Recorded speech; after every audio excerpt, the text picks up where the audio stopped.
Et verbum caro factum est, et habitavit in nobis laus Deo. Bienvenidos a Liturgia Verbi, un espacio para escuchar, meditar y vivir la palabra de Dios. Que el verbo de Dios nos transforme. Soy Sergio y te acompaño en este momento de escucha y contemplación. Iniciemos juntos el encuentro con la palabra viva que ilumina nuestros días. Del Santo Evangelio según San Lucas. En aquel tiempo, se presentó ante Jesús un doctor de la ley para ponerlo a prueba y le preguntó: Maestro, ¿qué debo hacer para conseguir la vida eterna? Jesús le dijo: ¿Qué es lo que está escrito en la ley? ¿Qué lees en ella? El doctor de la ley contestó: Amarás al Señor tu Dios con todo tu corazón, con toda tu alma, con todas tus fuerzas y con todo tu ser, y a tu prójimo como a ti mismo. Jesús le dijo: Has contestado bien. Si haces eso, vivirás. El doctor de la ley, para justificarse, le preguntó a Jesús: ¿Y quién es mi prójimo? Jesús le dijo: Un hombre que bajaba por el camino de Jerusalén a Jericó cayó en manos de unos ladrones, los cuales lo robaron, lo hirieron y lo dejaron medio muerto. Sucedió que por el mismo camino bajaba un sacerdote, el cual lo vio y pasó de largo. De igual modo, un levita que pasó por ahí lo vio y siguió adelante. Pero un samaritano que iba de viaje, al verlo, se compadeció de él, se le acercó, ungió sus heridas con aceite y vino, y se las vendó. Luego lo puso sobre su cabalgadura, lo llevó a un mesón y cuidó de él. Al día siguiente sacó 2 denarios, se los dio al dueño del mesón y le dijo: Cuida de él, y lo que gastes de más, te lo pagaré a mi regreso. ¿Cuál de estos tres te parece que se portó como prójimo del hombre que fue asaltado por los ladrones? El doctor de la ley le respondió: El que tuvo compasión de él. Entonces Jesús le dijo: Anda y haz tú lo mismo. Palabra del Señor. Gloria a ti, Señor Jesús. Los doctores de la ley eran hombres sumamente preparados que conocían muy bien la ley de Moisés, la interpretaban, la enseñaban y elaboraban juicios religiosos y morales. Además, ellos participaban en el Sanedrín, este tribunal religioso y civil que regía al pueblo judío. Tenía conocimiento. Este doctor de la ley tenía conocimiento. Es por ello que al hacerle la pregunta que le hace a Jesús, pues realmente no es para adquirir más conocimiento, sino para ponerlo a prueba.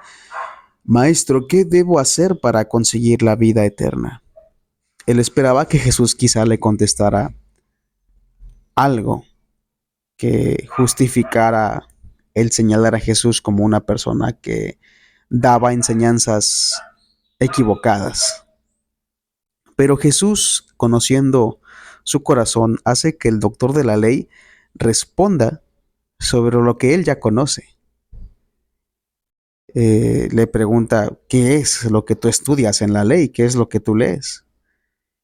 Y lanza este hermoso mandamiento: amarás al Señor tu Dios con todo tu corazón, con toda tu alma, con todas tus fuerzas y con todo tu ser, y a tu prójimo como a ti mismo, porque de nada vale amar a Dios si no se ama al prójimo.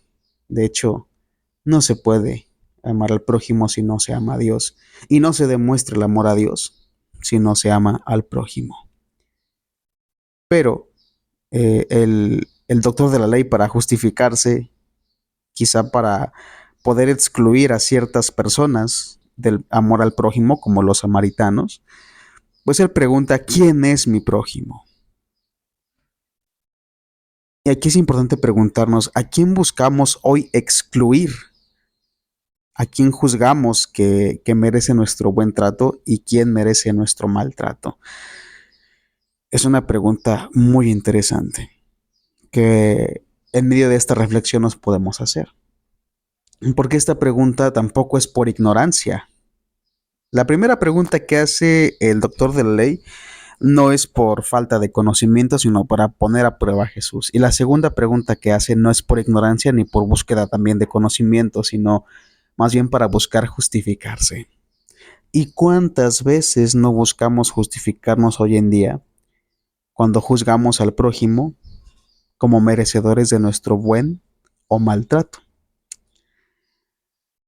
Vemos que en la parábola, que es conocida como el buen samaritano, hay un sacerdote y un levita que pasan de largo al ver a este hombre que estaba gravemente herido, siendo ellos hombres que estaban totalmente cercanos dentro del templo, porque el sacerdote era descendiente de Aarón y realizaba los sacrificios y bendecía al pueblo, y el levita cuidaba el templo y asistía al sacerdote. Como muchos católicos sabemos que ayudamos en los templos, que estamos cerca de los templos,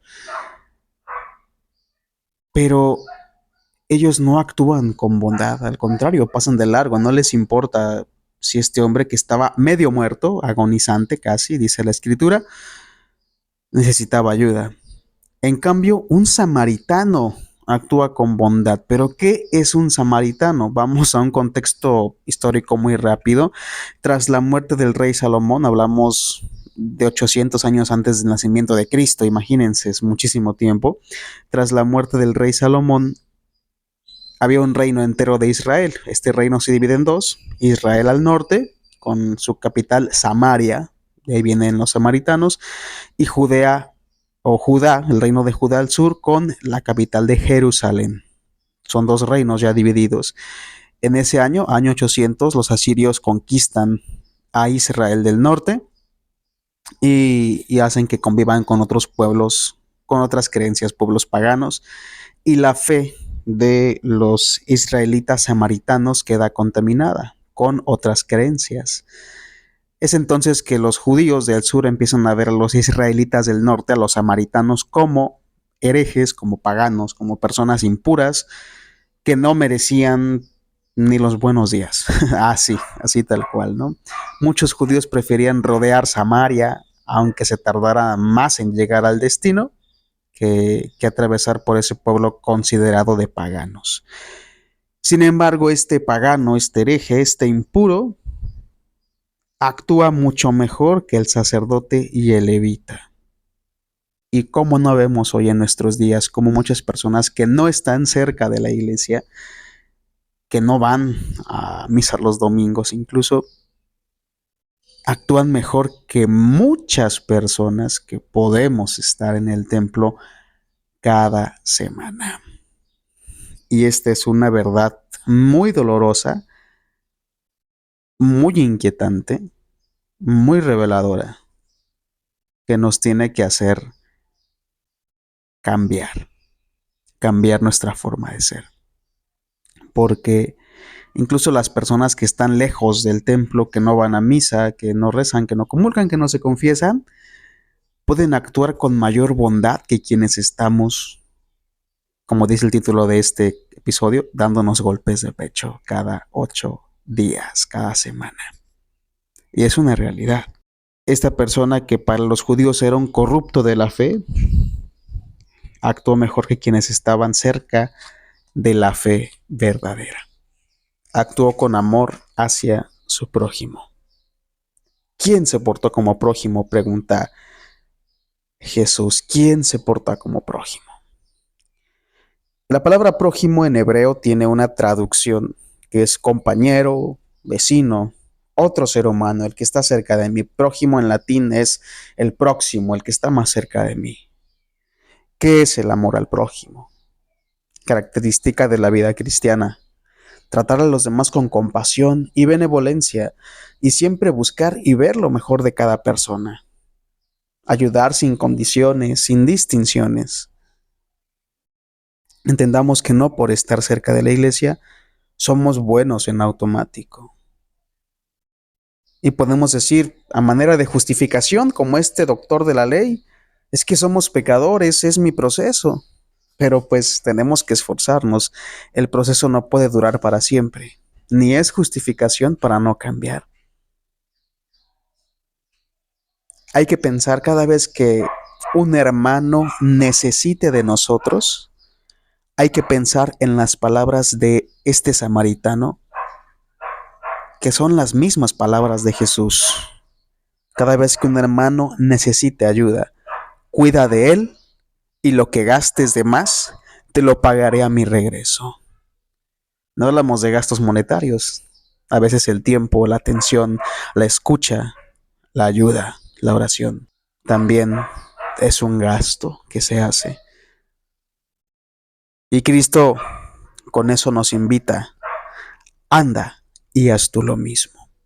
Seamos buenos con el prójimo, hermanos, y no creamos que por estar en la iglesia tenemos la salvación asegurada.